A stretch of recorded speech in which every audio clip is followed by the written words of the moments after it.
Bonjour, bienvenue dans cette vidéo de Visual Studio, Team Foundation et Git. C'est quoi Visual Studio? Vous connaissez, c'est l'outil de prédilection de création d'applications web, mobile, cloud de Microsoft. Et aujourd'hui, avec Visual Studio, vous avez la possibilité de développer des applications PHP et énormément d'autres applications Python, Arduino, etc., etc. TFS, c'est l'outil de gestion de projet et de versionning de Microsoft. TFS ne gère pas que le versionning du code source. Il gère aussi toute la pipeline de projets. Vous avez peut-être entendu parler de DevOps. DevOps, qui est simplement the union of people, process and product. Autrement dit, c'est un processus qui réunit un ensemble d'utilisateurs, acteurs comme développeurs, ou bien même administrateurs, les process qui sont utilisés au niveau de l'application et le produit final qu'on veut mettre en place. Donc DevOps aujourd'hui est incontournable quand vous voulez faire des applications avec une grande calimétrie et une grande valeur ajoutée. Donc sans plus tarder, nous allons rapidement aller au niveau de TFS et nous allons créer notre premier projet sous TFS. Et je rappelle qu'on va créer ce projet en utilisant Git comme logiciel de versionning. On expliquera à ceux qui n'ont jamais utilisé TFS que TFS permet d'utiliser son propre logiciel de versionning ou bien Git. Donc sans plus tarder, je vais directement sur mon compte TFS qui s'appelle leger-visualstudio.com. Automatiquement, je vais me loguer, mais puisque je m'étais déjà logué, il va m'ouvrir mon compte. Donc, je vais utiliser mon compte Outlook. Là, automatiquement, j'ai accès à ma page d'accueil. Je veux créer un nouveau projet. Je vais dire nouveau projet. Je vais renseigner les éléments de base de mon projet. Donc, je vais l'appeler projet démo. Puisque c'est le nom du projet, je vais l'appeler eCollect. Ok, je vais l'appeler eCollect et je veux lui donner une description projet de collecte de données via une API et une application mobile Xamarin. Ok, et il dit quel outil de versionning je veux utiliser, c'est Git ou Team Foundation Version Control. Je vais utiliser Git. Alors, quel work item process? Ok, là on parle maintenant process. Ça c'est outil de versionning et ici c'est aussi outil processing. Donc, quels sont les process qu'on va utiliser? On va utiliser Scrum. Donc, dans Scrum, vous allez voir, après avoir créé le projet, que nous aurons, on va dire, plusieurs éléments, mais dans ces plusieurs éléments, ce qui nous intéresse dans cette vidéo, c'est le premier élément qu'on appelle le work et le code. Le work permet de gérer les work item process, donc les process avec la méthodologie agile avec Scrum. Et l'autre, c'est le code qui va nous permettre de pouvoir gérer les versions de logiciels. Très bien, donc, puisque nous avons créé notre projet sur leger-visualstudio.com, donc là, nous avons deux possibilités. Soit je copie l'élément ici et je viens dans CMD, je viens directement au niveau de la racine de mon projet, je dis mkdir eCollect.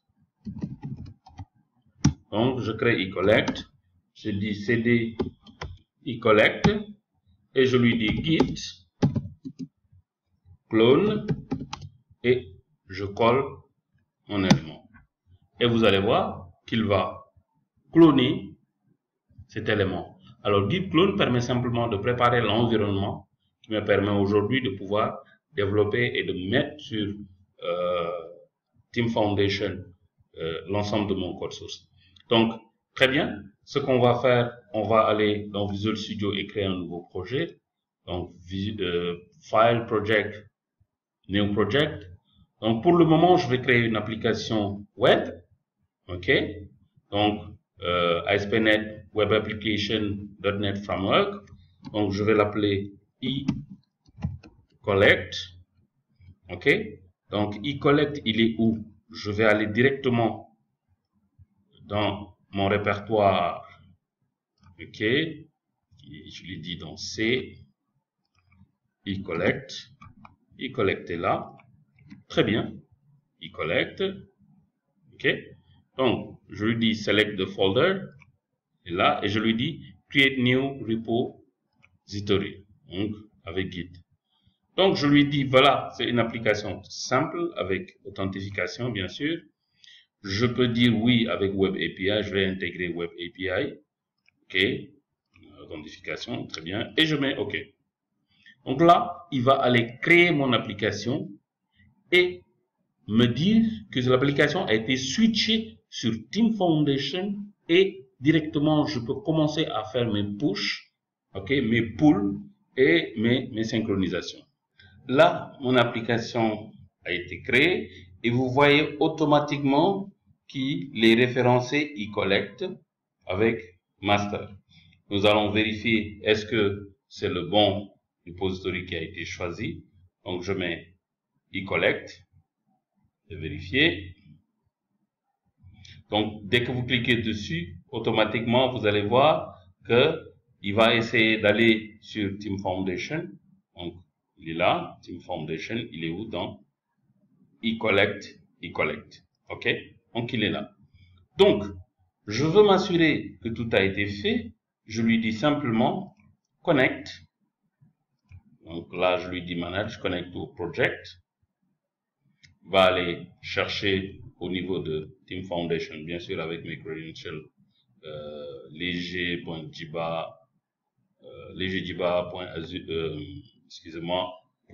.visualstudio.com qui est là.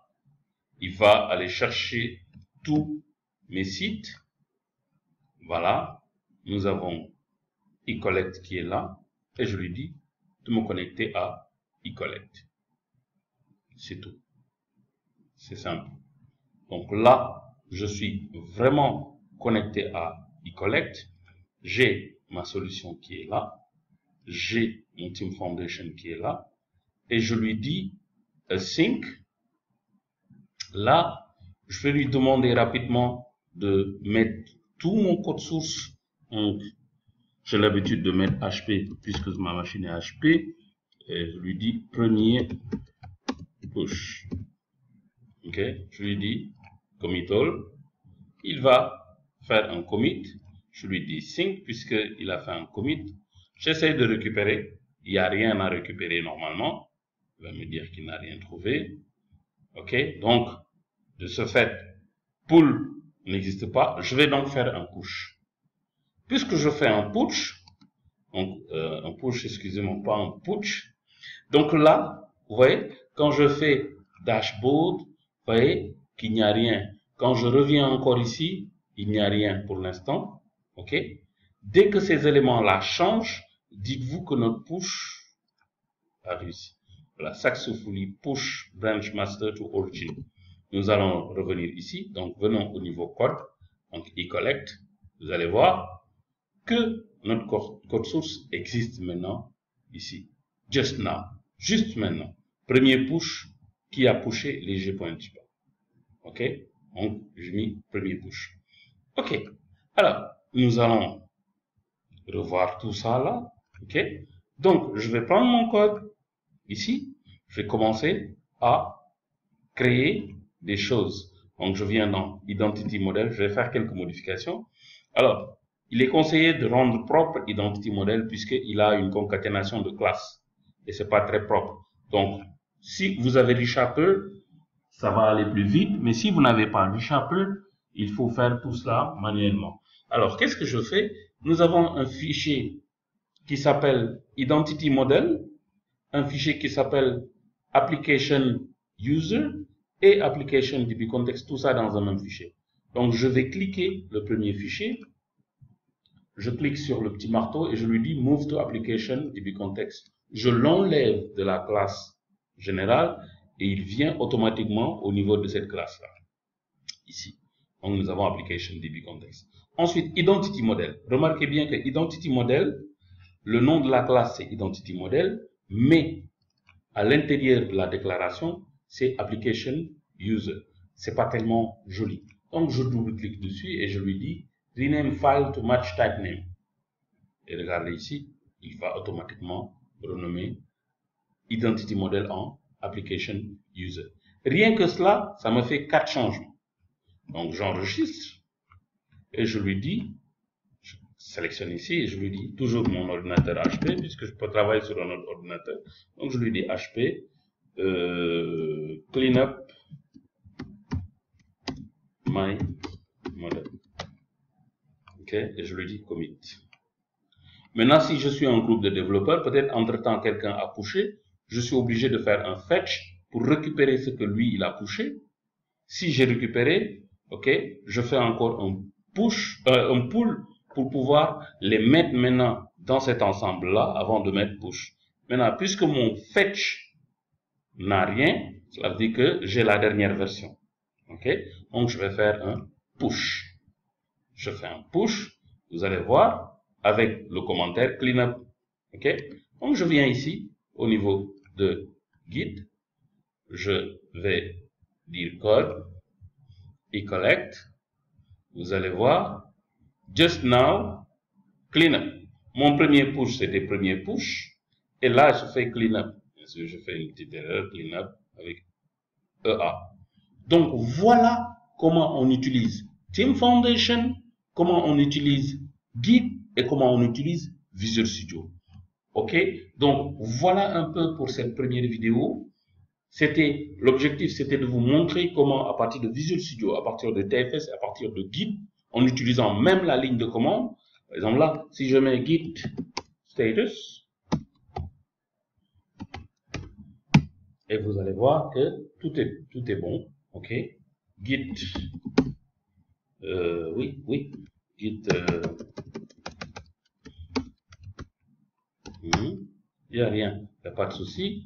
Donc, on va se déplacer, regardez, donc quand je fais dire, voilà, tout est là, e-collect, je me dis c'est e-collect, git status, voilà, git, sorry, ok, git status, il dit il y a nothing, et je suis dans origin master, on va vérifier cela, je suis dans master qui est là, et e-collect. Merci.